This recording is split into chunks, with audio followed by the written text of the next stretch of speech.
Mess ఛార్జీలు పెరిగినాకనే తెలంగాణలో ఉన్న హాస్టళ్లలో ఫుడ్ పాయిజన్ కేసులు ఎక్కువైతున్నాయట. ఛార్జీలు పెంచక ముందు నుంచే గురుకులాల్లో పెట్టే కూరాబువ్వలాల్లో పురుగులు వస్తున్నాయి. నీళ్ళచారు వస్తుందని చాలా మంది విద్యార్థులు రోడ్ల మీదకి ఎక్కి వాళ్ళు కూడా గోసలెల్ల పోసుకుంటే ఇప్పుడు రేట్లు పెరిగినాకనే ఫుడ్ పాయిజన్ కేసులు ఎక్కువైతున్నాయని ఎవరన్నారే అంటారా ఈనుండ్రి. మహిళా మంత్రి సీతక్క ఎట్లెట్లా చెప్పుర్రి. అర్థమైతుంది. మేము కూడా సీఎం రేవంత్ రెడ్డి గారిని ఒకటే కోరుతున్నాం. అరే ఒక కాలు రెండు కాలు ఏదో పడ్డదంటే అనుకుంటాం. నిన్న ఒక దగ్గర కిచెన్ సెట్ అంత క్లారిటీగా మీకు కూడా ఎట్లా అర్థమైందో ఆ ముచ్చట కూడా మీరే చెప్పుర్రి. ఎలుకలు ఉంటాయి, దాన్ని అన్నంలో పడ్డట్టుగా చూపించి జనానికి అందరికీ అన్నంలో 3 ఎలుకలు పడ్డాయని చెప్పారు. తప్పుడు సమాచారం, తప్పుడు ప్రచారం. అన్నంలో ఎలుకలు పడ్డాయి అని చెప్పంగానే వినేటట్టు కూడా ప్రజలు ఏం లేరు కదా సీతక్క. అయినా వంటశాలలో కూడా ఎలుకలు పిల్లలు చేసేదాకా మరుగు తయారు అవుతుందంటే తమరి ప్రజాపాలన ఎంత చక్కదనంగా ఉందో అర్థమవుతుంది.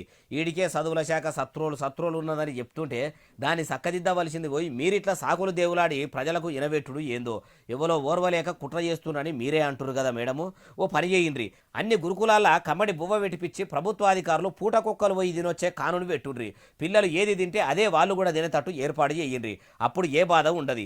అప్పుడు ఒప్పగా ఒగలనంటే తప్పక తమకే తలిగినట్టు మీ మీద కుట్ర చేసేటోళ్ళకే మంచిగా అవుతుంది అంటుర్రు ఈ ముచ్చటిన్నోళ్ళు.